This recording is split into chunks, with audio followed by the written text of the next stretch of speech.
ভারতের one of the best টি-20 batter তিনি, এ নিয়ে তর্ক করার সুযোগই নেই। 2022 ক্যালেন্ডার ইয়ার থেকে এ পর্যন্ত প্রায় 2500 রান তো আর মুখের কথা নয়। এই টাইম স্প্যানে ভারতে তো বটেই, আইসিসির আর কোনো ফুল মেম্বার দেশের ব্যাটার যেতে পারেননি তার ধারে কাছেও। 20 ওভার ফরম্যাটে যেখানে 150 স্ট্রাইক রেটের ব্যাটারকেই মোর দেন এনাফ মনে হয়, সূর্যকুমার যাদব সেখানে ব্যাট চালিয়েছেন প্রায় 170-এ। এই সময়ে তার সবচেয়ে কাছে থাকা ইংল্যান্ডের জস বাটলারের রান মাত্র 1420।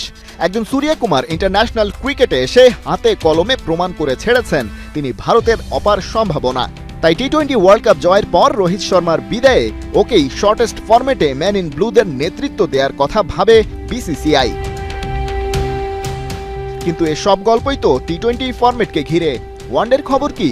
পরিসংখ্যানের পাতায় সেই প্রশ্নে সূর্যকুমার বড্ড ধুলোমলিন। ঘরের মাঠে 2023 বিশ্বকাপ ফাইনাল ডিজাস্টারের আগ পর্যন্ত স্বাগতিক ভারত ছিল আনবিটেন, কিন্তু সেখানে সূর্যের ইম্প্যাক্ট প্রায় ছিল না বললেই চলে। অ্যাক্রস দ্য ফরম্যাট তার সম্ভাবনার কথা বিবেচনা করে কোচ রাহুল দ্রাবিড় আর ক্যাপ্টেন রোহিত পুরো টুর্নামেন্টেই তাকে ক্যারি করেছে, কিন্তু লাভের লাভ কিচ্ছুটি হয়নি। 17.5 গড়ে নামের পাশে রান ছিল মাত্র 106। এই যখন ওয়ানডেতে সূর্যের হাল, তখন চ্যাম্পিয়ন্স ট্রফিতে তাকে কি বিবেচনা করা যায়? দেশটার টি-20 দলের ক্যাপ্টেন তিনি, সেই বিবেচনায় 3 ফরম্যাটে খেলাতে চাই টিম ইন্ডিয়া ম্যানেজমেন্ট। ওয়ানডে একাদশে তার জন্য একটা ভ্যাকেন্সিও আছে বইকি, তবে তার সাথে মিডল অর্ডারের নাম্বার 4-এ স্ট্রং কন্টেন্ডার ঋষভ পান্ট, শ্রেয়াস আইয়ার, সঞ্জু স্যামসন আর রিয়ান পরাগ। ওদের টপকাতে পারলে তবেই চ্যাম্পিয়ন্স ট্রফিতে ভারতকে রিপ্রেজেন্ট করার সুযোগ পাবেন সূর্যকুমার। কিন্তু সম্প্রতি বিজয় হাজারা ট্রফিতে মুম্বাই দলের এই ব্যাটারের একটা ডাক আলোচনার জন্ম দিয়েছে নতুন করে। অর্শদীপের ফাইফারের দিনে তার 0 রানে ফেরা মনে করিয়ে দিয়েছে এই পুরো টুর্নামেন্টেই তিনি করেছেন মোটে 38 রান, গড় 13-রও নিচে।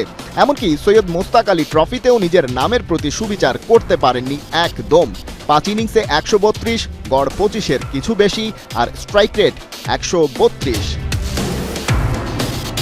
এখন চ্যাম্পিয়ন্স ট্রফি স্কোয়াডের বেস্ট 11-এ জায়গা করতে কেবল নিজের টি-20 ক্যাপ্টেন পরিচয়টাই তাই যথেষ্ট হচ্ছে না স্কাইয়ের জন্য।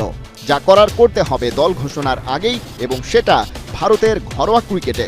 কারণ শ্রেয়াস আইয়ার কিংবা হার্দিক পান্ডিয়ারা যে সেখানে সমানে রান তুলছেন, ওটা তো আর বাংলাদেশ নয় যে ম্যাচের পর ম্যাচ রান না করেও হয়ে থাকবেন অটো চয়েস। কারণ ক্রিকেটের তুমুল জনপ্রিয়তা থাকলেও বাংলাদেশে স্ট্রং পাইপলাইন তৈরি করা যায়নি গত 1 দশকে। খালিদ জামিল, 71।